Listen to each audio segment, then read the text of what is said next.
Épître de Paul aux Romains, chapitre 1er. Paul, serviteur de Jésus-Christ, appelé à être apôtre, mis à part pour annoncer l'évangile de Dieu, qui avait été promis auparavant de la part de Dieu par ses prophètes dans les Saintes Écritures, et qui concerne son Fils, né de la postérité de David selon la chair, et déclaré Fils de Dieu avec puissance, selon l'Esprit de sainteté, par sa résurrection d'entre les morts.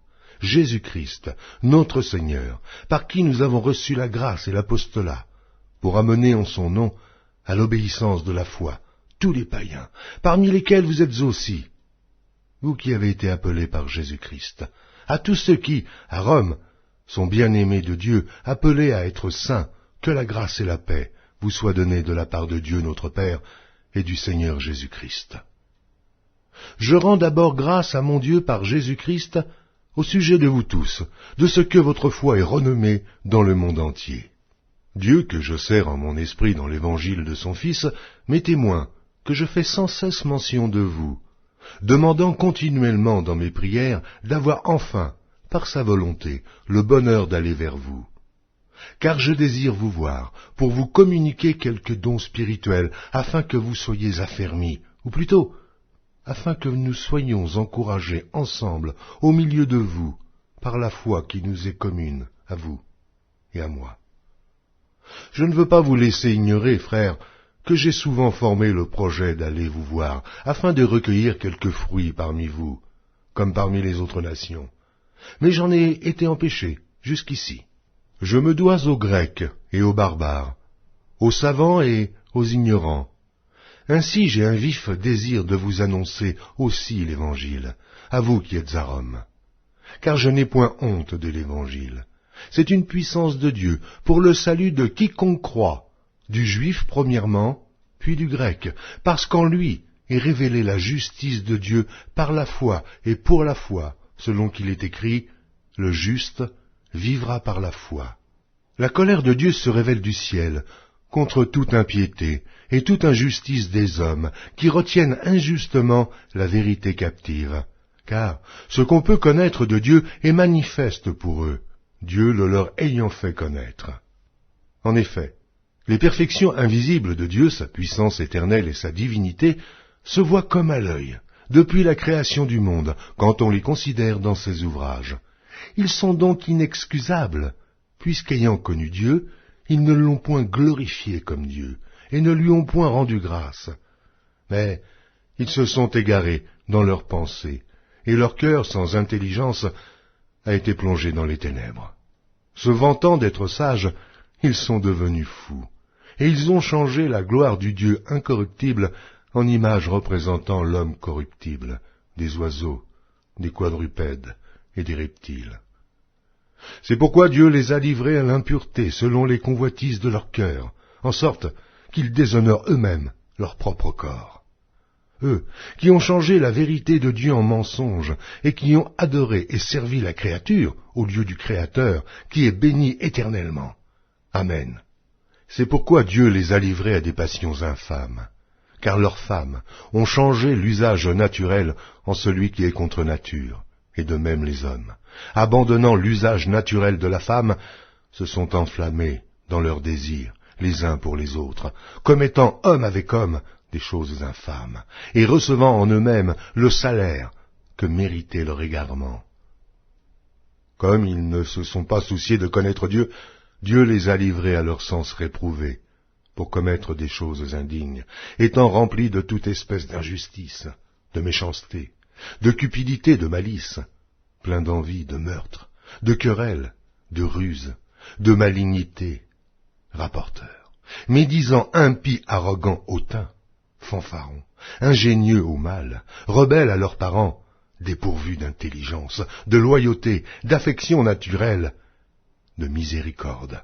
Eh bien, qu'ils connaissent le jugement de Dieu, déclarant dignes de mort ceux qui commettent de telles choses. Non seulement ils les font, mais ils approuvent ceux qui les font. Épître de Paul aux Romains, chapitre 2.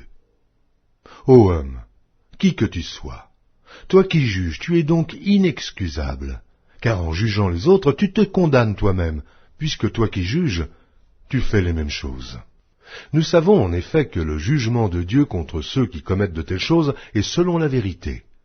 Et penses-tu, ô homme, toi qui juges ceux qui commettent de telles choses et qui les fais, que tu échapperas au jugement de Dieu? Ou méprises-tu les richesses de sa bonté, de sa patience et de sa longanimité, ne reconnaissant pas que la bonté de Dieu te pousse à la repentance, mais, par ton endurcissement et par ton cœur impénitent, tu t'amasses un trésor de colère pour le jour de la colère et de la manifestation du juste jugement de Dieu qui rendra chacun selon ses œuvres, réservant la vie éternelle à ceux qui, par la persévérance à bien faire, cherchent l'honneur, la gloire et l'immortalité, mais l'irritation et la colère à ceux qui, par esprit de dispute, sont rebelles à la vérité et obéissent à l'injustice. Tribulation et angoisse sur toute âme d'homme qui fait le mal, sur le juif premièrement, puis sur le grec. Gloire, honneur et paix pour quiconque fait le bien, pour le juif premièrement, puis pour le grec. Car devant Dieu, il n'y a point acception de personne. Tous ceux qui ont péché sans la loi périront aussi sans la loi, et tous ceux qui ont péché avec la loi seront jugés par la loi. Ce ne sont pas, en effet, ceux qui écoutent la loi qui sont justes devant Dieu, mais ce sont ceux qui la mettent en pratique qui seront justifiés. Quand les païens qui n'ont point la loi font naturellement ce que prescrit la loi, ils sont, eux, qui n'ont point la loi, une loi pour eux-mêmes. Ils montrent que l'œuvre de la loi est écrite dans leur cœur, leur conscience en rendant témoignage, et leurs pensées s'accusant ou se défendant tour à tour. Ce qui paraîtra au jour où, selon mon évangile, Dieu jugera par Jésus-Christ les actions secrètes des hommes. Toi qui te donnes le nom de juif, qui te repose sur la loi, qui te glorifie de Dieu, qui connais sa volonté, qui apprécie la différence des choses, étant instruit par la loi, toi, qui te flatte d'être le conducteur des aveugles, la lumière de ceux qui sont dans les ténèbres, le docteur des insensés, le maître des ignorants, parce que tu as dans la loi la règle de la science et de la vérité. Toi donc, qui enseignes les autres, tu ne t'enseignes pas toi-même. Toi qui prêches de ne pas dérober, tu dérobes. Toi qui dis de ne pas commettre d'adultère, tu commets l'adultère. Toi qui as en abomination les idoles, tu commets des sacrilèges. Toi qui te fais une gloire de la loi, tu déshonores Dieu par la transgression de la loi. Car le nom de Dieu est à cause de vous blasphémé parmi les païens, comme cela est écrit. La circoncision est utile si tu mets en pratique la loi, mais si tu transgresses la loi, ta circoncision devient incirconcision. Si donc l'incirconcis observe les ordonnances de la loi, son incirconcision ne sera-t-elle pas tenue pour circoncision? L'incirconcis de nature qui accomplit la loi ne te condamnera-t-il pas, toi, qui la transgresses, tout en ayant la lettre de la loi et la circoncision? Le juif n'est pas celui qui en a les dehors, et la circoncision, ce n'est pas celle qui est visible dans la chair. Mais le juif, c'est celui qui l'est intérieurement, et la circoncision, c'est celle du cœur, selon l'esprit, et non selon la lettre. La louange de ce juif ne vient pas des hommes, mais de Dieu. Épître de Paul aux Romains, chapitre 3. Quel est donc l'avantage des Juifs? Ou quelle est l'utilité de la circoncision? Il est grand de toute manière, et tout d'abord en ce que les oracles de Dieu leur ont été confiés. Et quoi? Si quelques-uns n'ont pas cru, leur incrédulité anéantira-t-elle la fidélité de Dieu? Loin de là. Que Dieu, au contraire, soit reconnu pour vrai, et tout homme pour menteur, selon qu'il est écrit, afin que tu sois trouvé juste dans tes paroles et que tu triomphes lorsqu'on te juge. Mais si notre injustice établit la justice de Dieu, que dirons-nous? Dieu est-il injuste quand il déchaîne sa colère? Je parle à la manière des hommes. Loin de là. Autrement, comment Dieu jugerait-il le monde? Et si par mon mensonge, la vérité de Dieu éclate davantage pour sa gloire, pourquoi suis-je moi-même encore jugé comme pécheur? Et pourquoi ne ferions-nous pas le mal afin qu'il en arrive du bien, comme quelques-uns qui nous calomnient prétendent que nous le disons? La condamnation de ces gens est juste. Quoi donc? Sommes-nous plus excellents? Nullement. car nous avons déjà prouvé que tous, juifs et grecs, sont sous l'empire du péché. Selon qu'il est écrit, il n'y a point de juste, pas même un seul. Nul n'est intelligent, nul ne cherche Dieu. Tous sont égarés, tous sont pervertis. Il n'en est aucun qui fasse le bien, pas même un seul. Leur gosier est un sépulcre ouvert. Ils se servent de leur langue pour tromper. Ils ont sous leurs lèvres un venin d'aspic. Leur bouche est pleine de malédiction et d'amertume. Ils ont les pieds légers pour répandre le sang. La destruction et le malheur sont sur leur route. Ils ne connaissent pas le chemin de la paix. La crainte de Dieu n'est pas devant leurs yeux. Or nous savons que tout ce que dit la loi, elle le dit à ceux qui sont sous la loi, afin que toute bouche soit fermée, et que tout le monde soit reconnu coupable devant Dieu.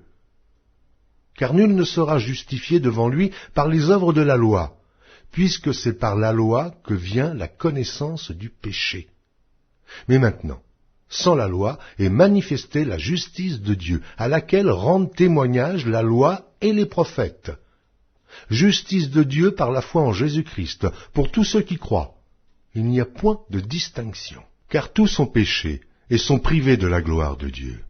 Et ils sont gratuitement justifiés par sa grâce, par le moyen de la rédemption qui est en Jésus-Christ. C'est lui que Dieu a destiné, par son sang, à être pour ceux qui croiraient victimes propitiatoires, afin de montrer sa justice. Parce qu'il avait laissé impunis les péchés commis auparavant, c'est lui que Dieu a destiné par son sang à être pour ceux qui croiraient victimes propitiatoires, afin de montrer sa justice. Parce qu'il avait laissé impunis les péchés commis auparavant, au temps de sa patience, afin, dis-je, de montrer sa justice dans le temps présent, de manière à être juste, tout en justifiant celui qui a la foi en Jésus. Où donc est le sujet de se glorifier? Il est exclu. Par quelle loi? Par la loi des œuvres? Non, mais par la loi de la foi. Car nous pensons que l'homme est justifié par la foi, sans les œuvres de la loi. Ou bien Dieu est-il seulement le Dieu des Juifs? Ne l'est-il pas aussi des païens? Oui, il l'est aussi des païens. Puisqu'il y a un seul Dieu, qui justifiera par la foi les circoncis et par la foi les incirconcis? Anéantissons-nous donc la loi par la foi? Loin de là. Au contraire, nous confirmons la loi. Épître de Paul aux Romains, chapitre 4. Que dirons-nous donc? Qu'Abraham, notre père, a obtenu selon la chair. Si Abraham a été justifié par les œuvres, il a sujet de se glorifier, mais non devant Dieu. Car que dit l'Écriture? Abraham crut à Dieu, et cela lui fut imputé à justice. Or, à celui qui fait une œuvre, le salaire est imputé, non comme une grâce, mais comme une chose due. Et à celui qui ne fait point d'œuvre, mais qui croit en celui qui justifie l'impie, sa foi lui est imputée à justice. De même, David exprime le bonheur de l'homme à qui Dieu impute la justice sans les œuvres. Heureux ceux dont les iniquités sont pardonnées et dont les péchés sont couverts. Heureux l'homme à qui le Seigneur n'impute pas son péché. Ce bonheur n'est-il que pour les circoncis, ou est-il également pour les incirconcis? Car nous disons que la foi fut imputée à justice à Abraham. Comment donc lui fut-elle imputée? Était-ce après ou avant sa circoncision? Il n'était pas encore circoncis, il était incirconcis. Et il reçut le signe de la circoncision comme sceau de la justice qu'il avait obtenue par la foi, quand il était incirconcis. Et il reçut le signe de la circoncision comme sceau de la justice, qu'il avait obtenu par la foi quand il était incirconcis, afin d'être le père de tous les incirconcis qui croient pour que la justice leur fût aussi imputée. Et le père des circoncis, qui ne sont pas seulement circoncis, mais encore qui marchent sur les traces de la foi de notre père Abraham quand il était incirconcis. En effet, ce n'est pas par la loi que l'héritage du monde a été promis à Abraham ou à sa postérité, c'est par la justice de la foi, car si les héritiers le sont par la loi, la foi est vaine et la promesse est anéantie, parce que la loi produit la colère, et que là où il n'y a point de loi, il n'y a point non plus de transgression. C'est pourquoi les héritiers le sont par la foi, pour que ce soit par grâce, afin que la promesse soit assurée à toute la postérité, non seulement à celle qui est sous la loi, mais aussi à celle qui a la foi d'Abraham, notre Père à tous, selon qu'il est écrit « Je t'ai établi, Père d'un grand nombre de nations. Il est notre Père devant celui auquel il a cru.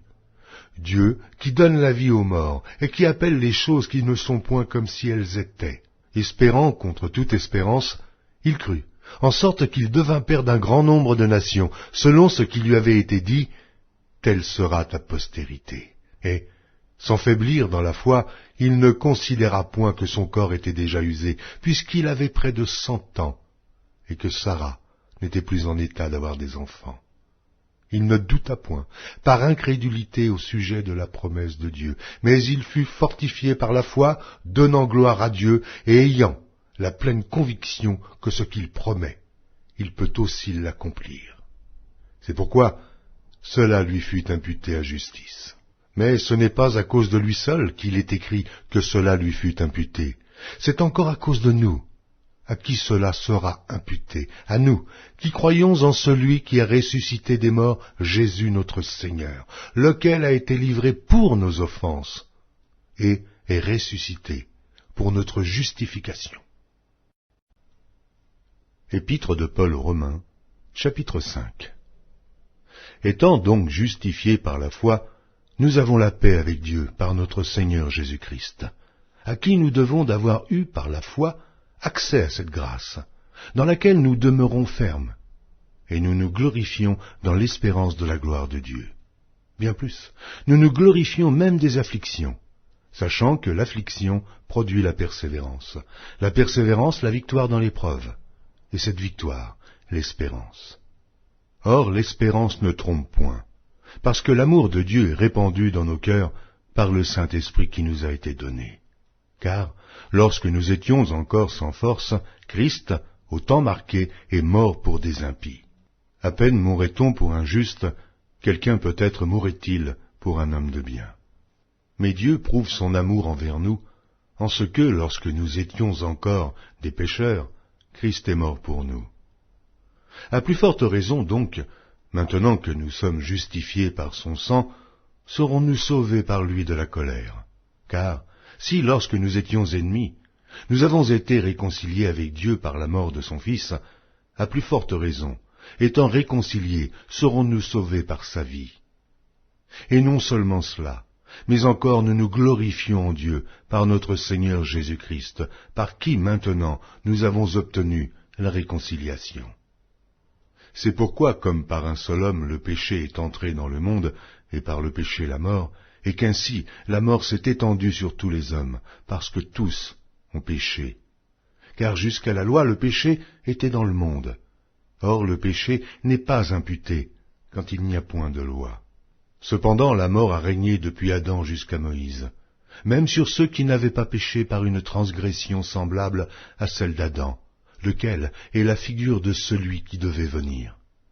Mais il n'en est pas du don gratuit comme de l'offense, car si par l'offense d'un seul, il en est beaucoup qui sont morts, à plus forte raison, la grâce de Dieu et le don de la grâce venant d'un seul homme, Jésus-Christ, ont-ils été abondamment répandus sur beaucoup. Il n'en est pas du don comme de ce qui est arrivé par un seul qui a péché, car c'est après une seule offense que le jugement est devenu condamnation, tandis que le don gratuit devient justification après plusieurs offenses. Si par l'offense d'un seul, la mort a régné par lui, à plus forte raison, ceux qui reçoivent l'abondance de la grâce et du don de la justice régneront-ils dans la vie par Jésus-Christ, lui seul. Ainsi donc, comme par une seule offense la condamnation a atteint tous les hommes, de même, par un seul acte de justice, la justification qui donne la vie s'étend à tous les hommes. Car, comme par la désobéissance d'un seul homme beaucoup ont été rendus pécheurs, de même, par l'obéissance d'un seul, beaucoup seront rendus justes. Or, la loi est intervenue pour que l'offense abondât, mais là où le péché a abondé, la grâce a surabondé, afin que, comme le péché a régné par la mort, ainsi la grâce régna par la justice, pour la vie éternelle, par Jésus-Christ notre Seigneur. Épître de Paul aux Romains, chapitre 6. Que dirons-nous donc? Demeurerions-nous dans le péché afin que la grâce abonde? Loin de là. Nous qui sommes morts au péché, comment vivrons-nous encore dans le péché? Ignorez-vous que nous tous, qui avons été baptisés en Jésus-Christ, c'est en sa mort que nous avons été baptisés. Nous avons donc été ensevelis avec lui par le baptême en sa mort, afin que, comme Christ est ressuscité des morts par la gloire du Père, de même, nous aussi, nous marchions en nouveauté de vie.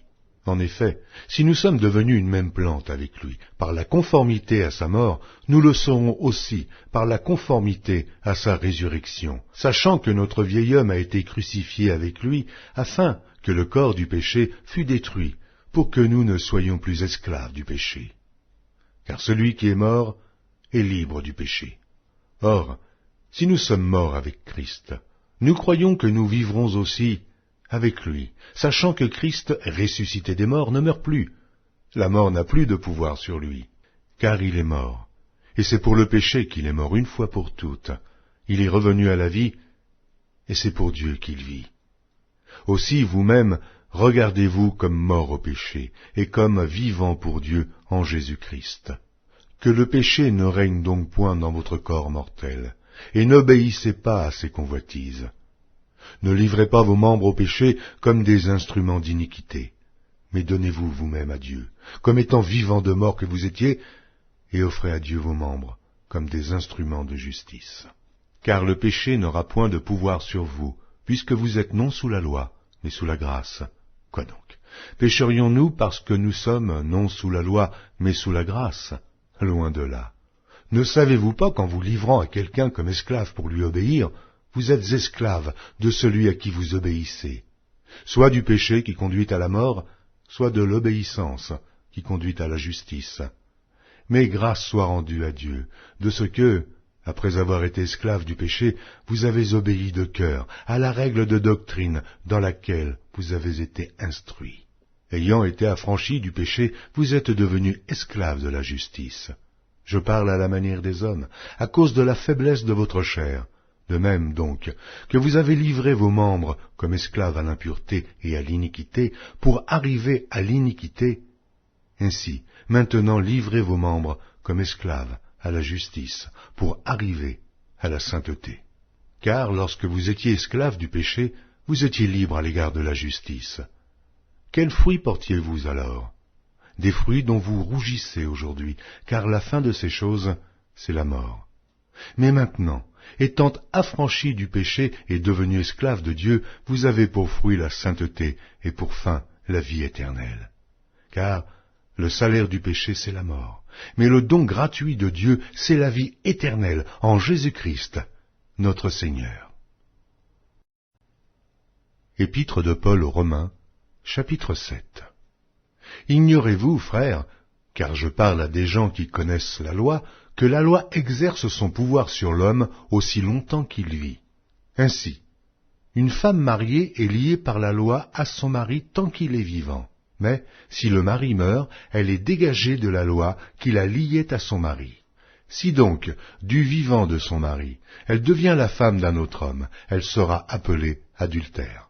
Mais si le mari meurt, elle est affranchie de la loi, de sorte qu'elle n'est point adultère en devenant la femme d'un autre. De même, mes frères, vous aussi, vous avez été par le corps de Christ mis à mort en ce qui concerne la loi, pour que vous apparteniez à un autre, à celui qui est ressuscité des morts, afin que nous portions des fruits pour Dieu. Car, lorsque nous étions dans la chair, les passions des péchés provoqués par la loi agissaient dans nos membres, de sorte que nous portions des fruits pour la mort. Mais maintenant, nous avons été dégagés de la loi, étant morts à cette loi sous laquelle nous étions retenus, de sorte que nous servons dans un esprit nouveau et non selon la lettre qui a vieilli. Que dirons-nous donc? La loi est-elle péché? Loin de là. Mais je n'ai connu le péché que par la loi. Car je n'aurais pas connu la convoitise si la loi n'eût dit « Tu ne convoiteras point ». Et le péché saisissant l'occasion produisit en moi, par le commandement, toutes sortes de convoitises, car sans loi, le péché est mort.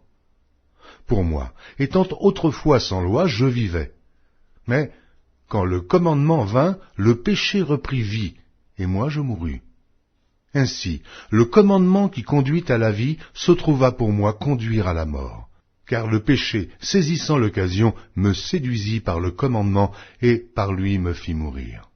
La loi donc est sainte, et le commandement est saint, juste et bon. Ce qui est bon, a-t-il donc été pour moi une cause de mort? Loin de là, mais c'est le péché, afin qu'il se manifestât comme péché, en me donnant la mort, par ce qui est bon, et que, par le commandement, il devint condamnable au plus haut point. Nous savons en effet que la loi est spirituelle, mais moi, je suis charnel, vendu au péché. Car je ne sais pas ce que je fais. Je ne fais point ce que je veux, et je fais ce que je hais. Or, si je fais ce que je ne veux pas, je reconnais par là que la loi est bonne. Et maintenant, ce n'est plus moi qui le fais, mais c'est le péché qui habite en moi. Ce qui est bon, je le sais, n'habite pas en moi. C'est-à-dire dans ma chair, j'ai la volonté, mais non le pouvoir de faire le bien. Car je ne fais pas le bien que je veux, et je fais le mal que je ne veux pas. Et si je fais ce que je ne veux pas, ce n'est plus moi qui le fais, c'est le péché qui habite en moi. Je trouve donc en moi cette loi. Quand je veux faire le bien, le mal est attaché à moi, car je prends plaisir à la loi de Dieu selon l'homme intérieur. Mais je vois dans mes membres une autre loi qui lutte contre la loi de mon entendement et qui me rend captif de la loi du péché qui est dans mes membres. Misérable que je suis, qui me délivrera du corps de cette mort? Grâce soit rendue à Dieu par Jésus-Christ notre Seigneur. Ainsi donc, moi-même, je suis par l'entendement esclave de la loi de Dieu, et je suis par la chair esclave de la loi du péché. Épître de Paul aux Romains, chapitre 8. Il y a donc maintenant aucune condamnation pour ceux qui sont en Jésus-Christ. En effet, la loi de l'esprit de vie en Jésus-Christ m'a affranchi de la loi du péché et de la mort. Car chose impossible à la loi, parce que la chair la rendait sans force, Dieu a condamné le péché dans la chair en envoyant, à cause du péché, son propre Fils dans une chair semblable à celle du péché. Et cela afin que la justice de la loi fût accomplie en nous qui marchons non selon la chair, mais selon l'esprit. Ceux, en effet, qui vivent selon la chair s'affectionnent aux choses de la chair, tandis que ceux qui vivent selon l'esprit s'affectionnent aux choses de l'esprit. Et l'affection de la chair, c'est la mort, tandis que l'affection de l'esprit, c'est la vie et la paix. Car l'affection de la chair est inimitié contre Dieu, parce qu'elle ne se soumet pas à la loi de Dieu, et qu'elle ne le peut même pas. Or, ceux qui vivent selon la chair ne sauraient plaire à Dieu. Pour vous qui ne vivez pas selon la chair, mais selon l'esprit, si du moins l'esprit de Dieu habite en vous. Si quelqu'un n'a pas l'esprit de Christ, il ne lui appartient pas. Et si Christ est en vous, le corps, il est vrai, est mort à cause du péché, mais l'esprit est vie à cause de la justice. Et si l'esprit de celui qui a ressuscité Jésus d'entre les morts habite en vous, celui qui a ressuscité Christ d'entre les morts rendra aussi la vie à vos corps mortels par son esprit qui habite en vous. Ainsi donc, frères, nous ne sommes point redevables à la chair pour vivre selon la chair. Si vous vivez selon la chair, vous mourrez. Mais si par l'esprit vous faites mourir les actions du corps, vous vivrez, car tous ceux qui sont conduits par l'Esprit de Dieu sont fils de Dieu. Et vous n'avez point reçu un esprit de servitude, pour être encore dans la crainte, mais vous avez reçu un esprit d'adoption, par lequel nous crions « Abba, Père ». L'Esprit lui-même rend témoignage à notre esprit, que nous sommes enfants de Dieu. Or, si nous sommes enfants, nous sommes aussi héritiers, héritiers de Dieu et co-héritiers de Christ, si toutefois nous souffrons avec lui, afin d'être glorifiés avec lui. J'estime que les souffrances du temps présent ne sauraient être comparées à la gloire à venir, qui sera révélée pour nous. Aussi la création attend-elle avec un ardent désir la révélation des fils de Dieu. Car la création a été soumise à la vanité, non de son gré, mais à cause de celui qui l'y a soumise, avec l'espérance qu'elle aussi sera affranchie de la servitude, de la corruption, pour avoir part à la liberté de la gloire des enfants de Dieu. Or, nous savons que jusqu'à ce jour, la création tout entière soupire et souffre les douleurs de l'enfantement. Et ce n'est pas elle seulement, mais nous aussi, qui avons les prémices de l'Esprit, nous aussi, nous soupirons en nous-mêmes en attendant l'adoption, la rédemption de notre corps. Car c'est en espérance que nous sommes sauvés. Or, l'espérance qu'on voit n'est plus espérance. Ce qu'on voit, peut-on l'espérer encore? Mais si nous espérons ce que nous ne voyons pas, nous l'attendons avec persévérance. De même aussi l'Esprit nous aide dans notre faiblesse, car nous ne savons pas ce qu'il nous convient de demander dans nos prières. Mais l'Esprit lui-même intercède par des soupirs inexprimables. Et celui qui sonde les cœurs connaît quelle est la pensée de l'Esprit, parce que c'est selon Dieu qu'il intercède en faveur des saints. Nous savons du reste que toute chose concourt au bien de ceux qui aiment Dieu, de ceux qui sont appelés selon son dessein. Car ceux qu'il a connus d'avance, il les a aussi prédestinés à être semblables à l'image de son Fils, afin que son Fils fût le premier-né entre plusieurs frères. Et ceux qu'il a prédestinés, il les a aussi appelés, et ceux qu'il a appelés, il les a aussi justifiés, et ceux qu'il a justifiés, il les a aussi glorifiés. Que dirons-nous donc à l'égard de ces choses? Si Dieu est pour nous, qui sera contre nous? Lui qui n'a point épargné son propre Fils, mais qui l'a livré pour nous, comment ne nous donnera-t-il pas aussi toutes choses avec lui? Qui accusera les élus de Dieu? C'est Dieu qui justifie. Qui les condamnera? Christ est mort. Bien plus, il est ressuscité, et il est à la droite de Dieu, et il intercède pour nous. Qui nous séparera de l'amour de Christ? Sera-ce la tribulation ou l'angoisse, ou la persécution, ou la faim, ou la nudité, ou le péril, ou l'épée? Selon qu'il est écrit, c'est à cause de toi qu'on nous met à mort tout le jour, qu'on nous regarde comme des brebis destinées à la boucherie. Mais, dans toutes ces choses, nous sommes plus que vainqueurs par celui qui nous a aimés. Car j'ai l'assurance que ni la mort, ni la vie, ni les anges, ni les dominations, ni les choses présentes, ni les choses à venir, ni les puissances, ni la hauteur, ni la profondeur, ni aucune autre créature ne pourra nous séparer de l'amour de Dieu manifesté en Jésus-Christ, notre Seigneur. Épître de Paul aux Romains, chapitre 9. Je dis la vérité en Christ, je ne mens point. Ma conscience m'en rend témoignage par le Saint-Esprit. J'éprouve une grande tristesse, et j'ai dans le cœur un chagrin continuel, car je voudrais moi-même être anathème et séparé de Christ pour mes frères, mes parents selon la chair, qui sont israélites, à qui appartiennent l'adoption et la gloire, et les alliances, et la loi, et le culte, et les promesses, et les patriarches, et de qui est issu selon la chair le Christ, qui est au-dessus de toutes choses, Dieu béni éternellement. Amen. Ce n'est point à dire que la parole de Dieu soit restée sans effet, car tous ceux qui descendent d'Israël ne sont pas Israël, et, pour être la postérité d'Abraham, ils ne sont pas tous ses enfants, mais il est dit en Isaac sera nommé pour toi une postérité. C'est-à-dire que ce ne sont pas les enfants de la chair qui sont enfants de Dieu, mais que ce sont les enfants de la promesse qui sont regardés comme la postérité. Voici en effet la parole de la promesse. Je reviendrai à cette même époque et Sarah aura un fils.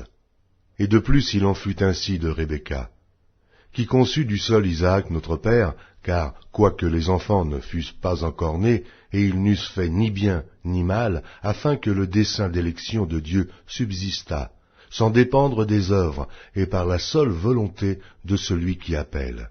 Il fut dit à Rebecca, « L'aîné sera assujetti au plus jeune, selon qu'il est écrit, j'ai aimé Jacob, et j'ai haï Ésaü. » Que dirons-nous donc? Y a-t-il en Dieu de l'injustice? Loin de là. Car il dit à Moïse, « Je ferai miséricorde à qui je fais miséricorde, et j'aurai compassion de qui j'ai compassion. » Ainsi donc cela ne dépend ni de celui qui veut, ni de celui qui court, mais de Dieu qui fait miséricorde. Car l'Écriture dit à Pharaon, « Je t'ai suscité à dessein pour montrer en toi ma puissance, et afin que mon nom soit publié sur toute la terre. » Ainsi, il fait miséricorde à qui il veut, et il endurcit qui il veut. Tu me diras, pourquoi blâme-t-il encore? Car qui est-ce qui résiste à sa volonté? Ô homme, toi plutôt, qui es-tu pour contester avec Dieu? Le vase d'argile dira-t-il à celui qui l'a formé, « Pourquoi m'as-tu fait ainsi ?» Le potier n'est-il pas maître de l'argile, pour faire avec la même masse un vase d'honneur et un vase d'usage vil?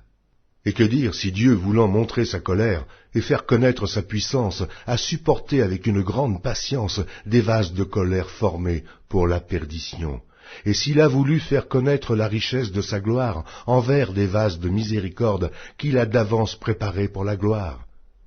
Ainsi nous a-t-il appelés non seulement d'entre les Juifs, mais encore d'entre les païens, selon qu'il le dit dans Osée, « J'appellerai mon peuple celui qui n'était pas mon peuple, et bien-aimée celle qui n'était pas la bien-aimée. » Et là où on leur disait « Vous n'êtes pas mon peuple », ils seront appelés fils du Dieu vivant.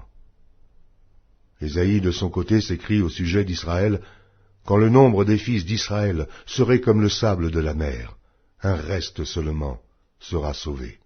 Car le Seigneur exécutera pleinement et promptement sur la terre ce qu'il a résolu. » Et, comme Ésaïe l'avait dit auparavant, « Si le Seigneur des armées ne nous eût laissé une postérité, nous serions devenus comme Sodome. Nous aurions été semblables à Gomorrhe. » Que dirons-nous donc?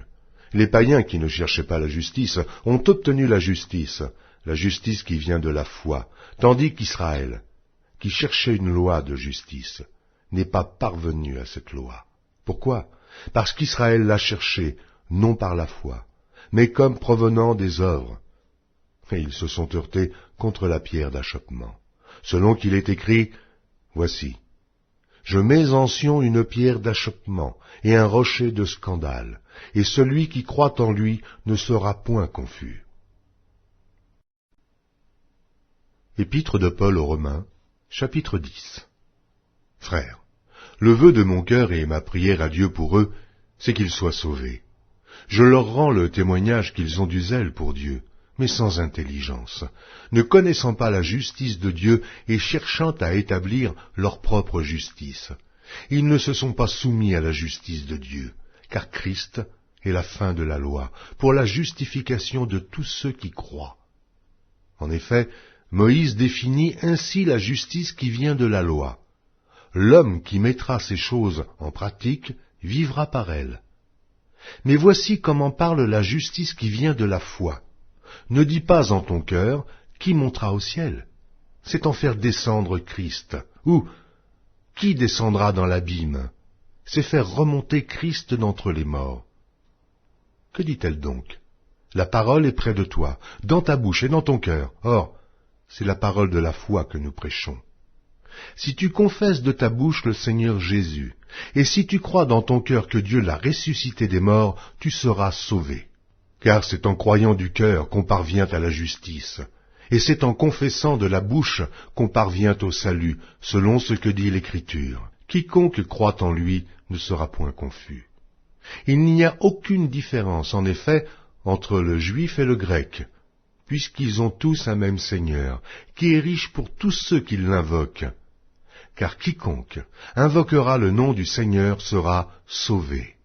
Comment donc invoqueront-ils celui en qui ils n'ont pas cru? Et comment croiront-ils en celui dont ils n'ont pas entendu parler? Et comment en entendront-ils parler s'il n'y a personne qui prêche? Et comment y aura-t-il des prédicateurs s'ils ne sont pas envoyés, selon qu'il est écrit, qu'ils sont beaux les pieds de ceux qui annoncent la paix, de ceux qui annoncent de bonnes nouvelles. Mais tous n'ont pas obéi à la bonne nouvelle. Ainsi, Ésaïe dit-il, « Seigneur, qui a cru à notre prédication ?» Ainsi, la foi vient de ce qu'on entend, et ce qu'on entend vient de la parole de Christ. Mais que dis-je? N'ont-ils pas entendu? Au contraire, leur voix est allée par toute la terre, et leur parole jusqu'aux extrémités du monde. Mais je dis, Israël ne l'a-t-il pas su? Moïse le premier dit, j'exciterai votre jalousie, parce qu'il n'est point une nation. Je provoquerai votre colère par une nation sans intelligence. Et Isaïe pousse la hardiesse jusqu'à dire, j'ai été trouvé par ceux qui ne me cherchaient pas. Je me suis manifesté à ceux qui ne me demandaient pas. Mais au sujet d'Israël, il dit, j'ai tendu mes mains tout le jour vers un peuple rebelle et contredisant. Épître de Paul aux Romains, chapitre 11. Je dis donc, Dieu a-t-il rejeté son peuple? Loin de là. Car moi aussi je suis israélite, de la postérité d'Abraham, de la tribu de Benjamin. Dieu n'a point rejeté son peuple qu'il a connu d'avance. Ne savez-vous pas ce que l'Écriture rapporte d'Élie? Comment il adresse à Dieu cette plainte contre Israël? Seigneur, ils ont tué tes prophètes, ils ont renversé tes autels. Je suis resté moi seul, et ils cherchent à m'ôter la vie. Mais quelle réponse Dieu lui fait-il? Je me suis réservé 7000 hommes, qui n'ont point fléchi le genou devant Baal. De même, aussi dans le temps présent, il y a un reste, selon l'élection de la grâce. Or, si c'est par grâce, ce n'est plus par les œuvres, autrement la grâce n'est plus une grâce. Et si c'est par les œuvres, ce n'est plus une grâce, autrement l'œuvre n'est plus une œuvre. Quoi donc? Ce qu'Israël cherche, il ne l'a pas obtenu, mais l'élection l'a obtenu, tandis que les autres ont été endurcis, selon qu'il est écrit, Dieu leur a donné un esprit d'assoupissement, des yeux pour ne point voir, et des oreilles pour ne point entendre, jusqu'à ce jour. Et David dit, que leur table soit pour eux un piège, un filet, une occasion de chute et une rétribution. Que leurs yeux soient obscurcis pour ne point voir, et tiens leur dos continuellement courbé. Je dis donc, est-ce pour tomber qu'ils ont bronché? Loin de là. Mais, par leur chute, le salut est devenu accessible aux païens, afin qu'ils fussent excités à la jalousie. Or, si leur chute a été la richesse du monde, et leur amoindrissement la richesse des païens, combien plus en sera-t-il ainsi quand ils se convertiront tous? Je vous le dis à vous, païens. En tant que je suis apôtre des païens, je glorifie mon ministère, afin, s'il est possible, d'exciter la jalousie de ceux de ma race et d'en sauver quelques-uns. Car si leur rejet a été la réconciliation du monde, que sera leur réintégration, sinon une vie d'entre les morts? Or, si les prémices sont saintes, la masse l'est aussi. Et si la racine est sainte, les branches le sont aussi. Mais si quelques-unes des branches ont été retranchées, et si toi, qui étais un olivier sauvage, tu as été hanté à leur place et rendu participant de la racine et de la graisse de l'olivier, ne te glorifie pas aux dépens de ces branches. Si tu te glorifies, sache que ce n'est pas toi qui portes la racine, mais que c'est la racine qui te porte. Tu diras donc, les branches ont été retranchées afin que moi je fusse hanté. Cela est vrai. Elles ont été retranchées pour cause d'incrédulité, et toi, tu subsistes par la foi. Ne t'abandonne pas à l'orgueil, mais crains. Car si Dieu n'a pas épargné les branches naturelles, il ne t'épargnera pas non plus. Considère donc la bonté et la sévérité de Dieu. Sévérité envers ceux qui sont tombés, et bonté de Dieu envers toi, si tu demeures ferme dans cette bonté. Autrement, tu seras aussi retranché. Eux de même, s'ils ne persistent pas dans l'incrédulité, ils seront hantés, car Dieu est puissant pour les hanter de nouveau. Si toi, tu as été coupé de l'olivier naturellement sauvage, et hanté, contrairement à ta nature sur l'olivier franc, à plus forte raison, eux seront-ils hantés selon leur nature sur leur propre olivier. Car je ne veux pas, frères, que vous ignoriez ce mystère, afin que vous ne vous regardiez point comme sages. C'est qu'une partie d'Israël est tombée dans l'endurcissement jusqu'à ce que la totalité des païens soit entré. Et ainsi tout Israël sera sauvé selon qu'il est écrit. Le libérateur viendra de Sion, et il détournera de Jacob les impiétés. Et ce sera mon alliance avec eux lorsque j'ôterai leurs péchés.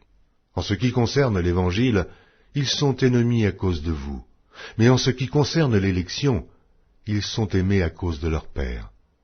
Car Dieu ne se repent pas de ses dons et de son appel. De même que vous avez autrefois désobéi à Dieu, et que par leur désobéissance vous avez maintenant obtenu miséricorde, de même, ils ont maintenant désobéi, afin que, par la miséricorde qui vous a été faite, ils obtiennent aussi miséricorde. Car Dieu a renfermé tous les hommes dans la désobéissance, pour faire miséricorde à tous. Ô profondeur de la richesse, de la sagesse et de la science de Dieu, que ses jugements sont insondables, et ses voies incompréhensibles, car qui a connu la pensée du Seigneur? Ou qui a été son conseiller? Qui lui a donné le premier, pour qu'il ait à recevoir en retour? C'est de lui, par lui, et pour lui que sont toutes choses. À lui la gloire dans tous les siècles. Amen. Épître de Paul aux Romains, chapitre 12. Je vous exhorte donc, frères, par les compassions de Dieu, à offrir vos corps comme un sacrifice vivant, saint, agréable à Dieu, ce qui sera de votre part un culte raisonnable. Ne vous conformez pas au siècle présent, mais soyez transformés par le renouvellement de l'intelligence, afin que vous discerniez quelle est la volonté de Dieu, ce qui est bon, agréable et parfait. Par la grâce qui m'a été donnée, je dis à chacun de vous de n'avoir pas de lui-même une trop haute opinion, mais de revêtir des sentiments modestes, selon la mesure de foi que Dieu a départie à chacun. Car, comme nous avons plusieurs membres dans un seul corps, et que tous les membres n'ont pas la même fonction, ainsi, nous qui sommes plusieurs, nous formons un seul corps en Christ, et nous sommes tous membres les uns des autres.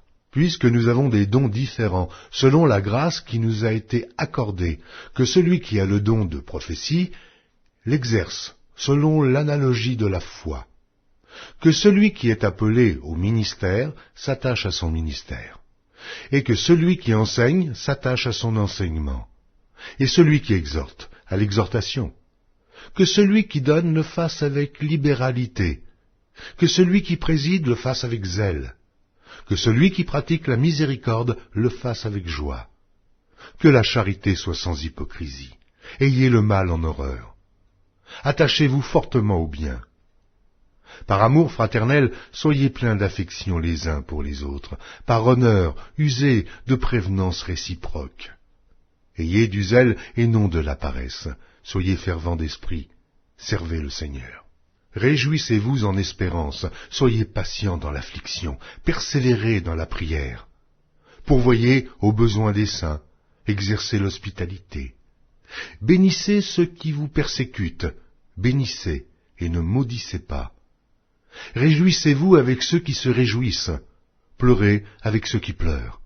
Ayez les mêmes sentiments les uns envers les autres, n'aspirez pas à ce qui est élevé, mais laissez-vous attirer par ce qui est humble. Ne soyez point sages à vos propres yeux. Ne rendez à personne le mal pour le mal.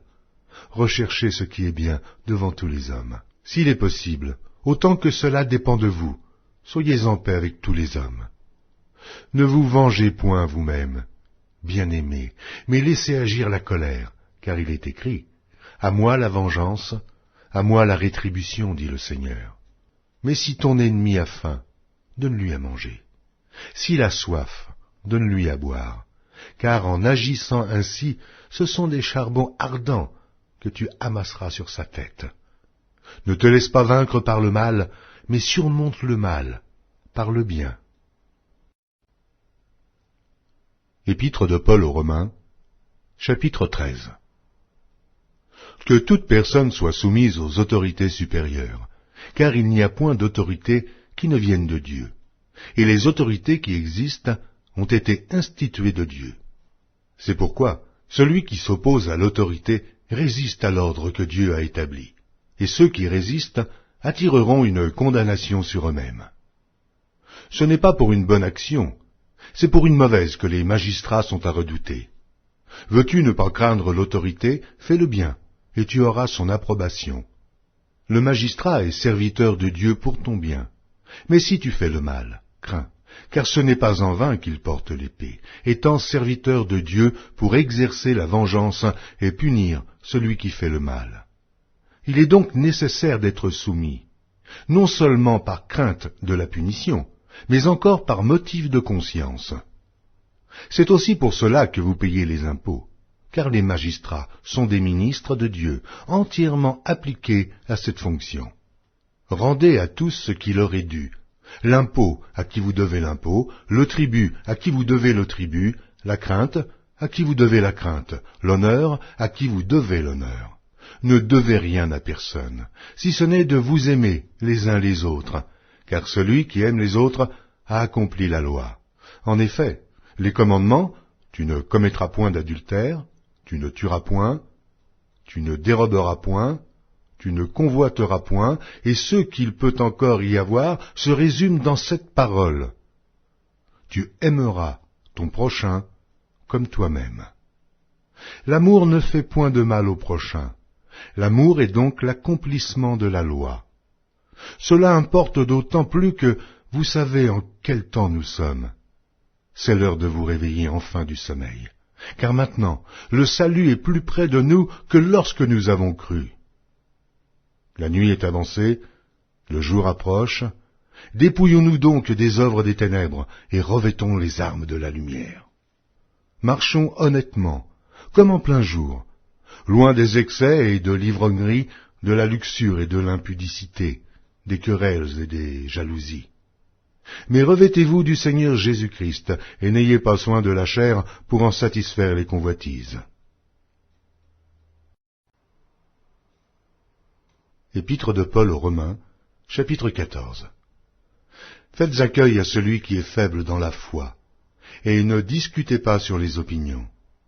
Tel croit pouvoir manger de tout, tel autre qui est faible ne mange que des légumes. Que celui qui mange ne méprise point celui qui ne mange pas, et que celui qui ne mange pas ne juge point celui qui mange, car Dieu l'a accueilli. Qui es-tu, toi, qui juges un serviteur d'autrui? S'il se tient debout, ou s'il tombe, cela regarde son maître.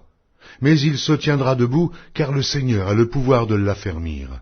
Tel fait une distinction entre les jours. Tel autre les estime tous égaux. Que chacun ait en son esprit une pleine conviction. Celui qui distingue entre les jours agit ainsi pour le Seigneur. Celui qui mange, c'est pour le Seigneur qu'il mange, car il rend grâce à Dieu. Celui qui ne mange pas, c'est pour le Seigneur qu'il ne mange pas, et il rend grâce à Dieu. En effet, nul de nous ne vit pour lui-même, et nul ne meurt pour lui-même. Car si nous vivons pour le Seigneur. Et si nous mourrons pour le Seigneur. Soit donc que nous vivions, soit que nous mourions, nous sommes au Seigneur. Car Christ est mort, et il a vécu, afin de dominer sur les morts et sur les vivants. Mais toi, pourquoi juges-tu ton frère? Ou toi, pourquoi méprises-tu ton frère, puisque nous comparaîtrons tous devant le tribunal de Dieu? Car il est écrit, « Je suis vivant, dit le Seigneur. Tout genou fléchira devant moi, et toute langue donnera gloire à Dieu. » Ainsi, chacun de nous rendra compte à Dieu pour lui-même. Ne nous jugeons donc plus les uns les autres, mais pensez plutôt à ne rien faire, qui soit pour votre frère une pierre d'achoppement ou une occasion de chute. Je sais, et je suis persuadé par le Seigneur Jésus, que rien n'est impur en soi, et qu'une chose n'est impure que pour celui qui la croit impure. Mais si pour un aliment ton frère est attristé, tu ne marches plus selon l'amour. Ne cause pas par ton aliment la perte de celui pour lequel Christ est mort. Que votre privilège ne soit pas un sujet de calomnie. Car le royaume de Dieu, ce n'est pas le manger et le boire, mais la justice et la paix et la joie par le Saint-Esprit. Celui qui sert Christ de cette manière est agréable à Dieu et approuvé des hommes. Ainsi donc, recherchons ce qui contribue à la paix et à l'édification mutuelle. Pour un aliment, ne détruis pas l'œuvre de Dieu. À la vérité, toutes choses sont pures. Mais il est mal à l'homme, quand il mange, de devenir une pierre d'achoppement. Il est bien de ne pas manger de viande, de ne pas boire de vin, et de s'abstenir de ce qui peut être pour ton frère une occasion de chute, de scandale ou de faiblesse. Cette foi que tu as, garde-la pour toi devant Dieu. Heureux celui qui ne se condamne pas lui-même dans ce qu'il approuve. Mais celui qui a des doutes au sujet de ce qu'il mange est condamné, parce qu'il n'agit pas par conviction. Tout ce qui n'est pas le produit d'une conviction est péché. Épître de Paul aux Romains, chapitre 15. Nous qui sommes forts, nous devons supporter les faiblesses de ceux qui ne le sont pas, et ne pas nous complaire en nous-mêmes. Que chacun de nous complaise au prochain, pour ce qui est bien en vue de l'édification. Car Christ ne s'est point complu en lui-même, mais, selon qu'il est écrit, les outrages de ceux qui t'insultent sont tombés sur moi. Or, tout ce qui a été écrit d'avance l'a été pour notre instruction, afin que, par la patience et par la consolation que donnent les Écritures, nous possédions l'espérance. Que le Dieu de la persévérance et de la consolation vous donne d'avoir les mêmes sentiments, les uns envers les autres, selon Jésus-Christ, afin que tous ensemble, d'une seule bouche, vous glorifiez le Dieu et Père de notre Seigneur Jésus-Christ. Accueillez-vous donc les uns les autres, comme Christ vous a accueillis, pour la gloire de Dieu. Je dis en effet que Christ a été serviteur des circoncis, pour prouver la véracité de Dieu en confirmant les promesses faites aux pères, tandis que les païens glorifient Dieu à cause de sa miséricorde, selon qu'il est écrit « C'est pourquoi je te louerai parmi les nations, et je chanterai à la gloire de ton nom. » Il est dit encore « Nations, réjouissez-vous avec son peuple. » Et encore « Louez le Seigneur, vous toutes les nations. Célébrez-le, vous tous les peuples. » Ésaïe dit aussi « Il sortira d'Isaïe un rejeton, qui se lèvera pour régner sur les nations espéreront en lui. » Que le Dieu de l'espérance vous remplisse de toute joie et de toute paix dans la foi, pour que vous abondiez en espérance, par la puissance du Saint-Esprit. Pour ce qui vous concerne, mes frères, je suis moi-même persuadé que vous êtes pleins de bonnes dispositions, remplis de toute connaissance, et capables de vous exhorter les uns les autres. Cependant, à certains égards, je vous ai écrit avec une sorte de hardiesse, comme pour réveiller vos souvenirs, à cause de la grâce que Dieu m'a faite, d'être ministre de Jésus-Christ parmi les païens, m'acquittant du divin service de l'évangile de Dieu, afin que les païens lui soient une offrande agréable, étant sanctifiés par l'Esprit Saint. J'ai donc sujet de me glorifier en Jésus-Christ, pour ce qui regarde les choses de Dieu, car je n'oserais mentionner aucune chose que Christ n'ait pas faite par moi, pour amener les païens à l'obéissance par la parole et par les actes, par la puissance des miracles et des prodiges, par la puissance de l'Esprit de Dieu, en sorte que, depuis Jérusalem et les pays voisins jusqu'en Illyrie, j'ai abondamment répandu l'évangile de Christ. Et je me suis fait honneur d'annoncer l'évangile là où Christ n'avait point été nommé, afin de ne pas bâtir sur le fondement d'autrui, selon qu'il est écrit « Ceux à qui il n'avait point été annoncé verront, et ceux qui n'en avaient point entendu parler comprendront. » C'est ce qui m'a souvent empêché d'aller vers vous, mais maintenant, n'ayant plus rien qui me retienne dans ces contrées, et ayant depuis plusieurs années le désir d'aller vers vous, j'espère vous voir, en passant quand je me rendrai en Espagne, et y être accompagné par vous, après que j'aurai satisfait en partie mon désir de me trouver chez vous. Présentement, je vais à Jérusalem pour le service des saints, car la Macédoine et l'Achaïe ont bien voulu s'imposer une contribution en faveur des pauvres parmi les saints de Jérusalem. Elles l'ont bien voulu, et elles le leur devaient, car si les païens ont eu part à leurs avantages spirituels, ils doivent aussi les assister dans les choses temporelles. dès que j'aurai terminé cette affaire et que je leur aurai remis ces dons, je partirai pour l'Espagne et passerai chez vous. Je sais qu'en allant vers vous, c'est avec une pleine bénédiction de Christ que j'irai. Je vous exhorte, frères, par notre Seigneur Jésus-Christ et par l'amour de l'Esprit, à combattre avec moi, en adressant à Dieu des prières en ma faveur, afin que je sois délivré des incrédules de la Judée, et que les dons que je porte à Jérusalem soient agréés des saints, en sorte que j'arrive chez vous avec joie, si c'est la volonté de Dieu, et que je jouisse au milieu de vous de quelque repos. Que le Dieu de paix soit avec vous tous. Amen. Épître de Paul aux Romains, chapitre 16. Je vous recommande Phobé, notre sœur, qui est diaconesse de l'église de Cenchréa, afin que vous la receviez en notre Seigneur d'une manière digne des saints, et que vous l'assistiez dans les choses où elle aurait besoin de vous, car elle en a donné aide à plusieurs, et à moi-même. Saluez Prisca et Aquilas, mes compagnons d'œuvre en Jésus-Christ, qui ont exposé leur tête pour sauver ma vie. Ce n'est pas moi seul qui leur rend grâce, ce sont encore toutes les églises des païens. Saluez aussi l'église qui est dans leur maison. Saluez Phaïnette, mon bien-aimé, qui a été pour Christ les prémices de l'Asie. Saluez Marie, qui a pris beaucoup de peine pour vous. Saluez Andronicus et Junias, mes parents et mes compagnons de captivité, qui jouissent d'une grande considération parmi les apôtres, et qui même ont été en Christ avant moi. Saluez Amplias, mon bien-aimé dans le Seigneur. Saluez Urbain, notre compagnon d'œuvre en Christ, et Stachys, mon bien-aimé.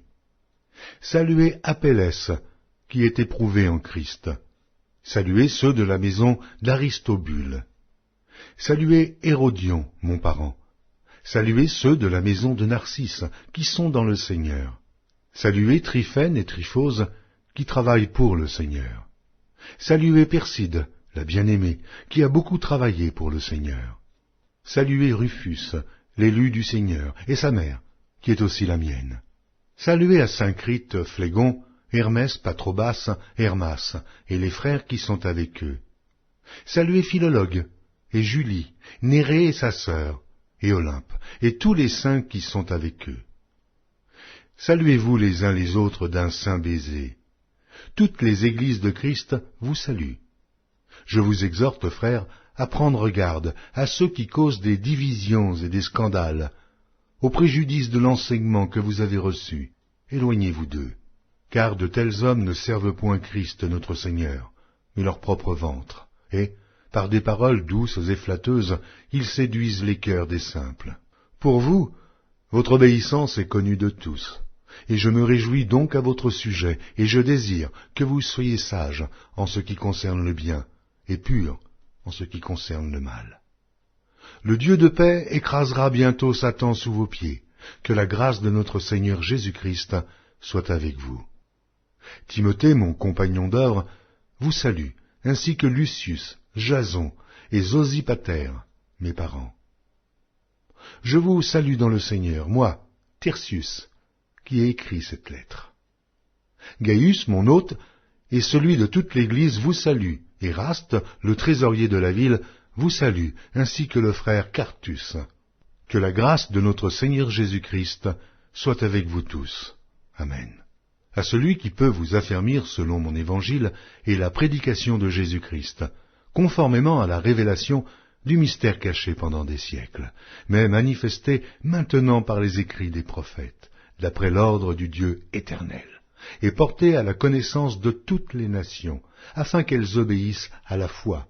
À Dieu, seul sage, soit la gloire, au siècle des siècles, par Jésus-Christ. Amen.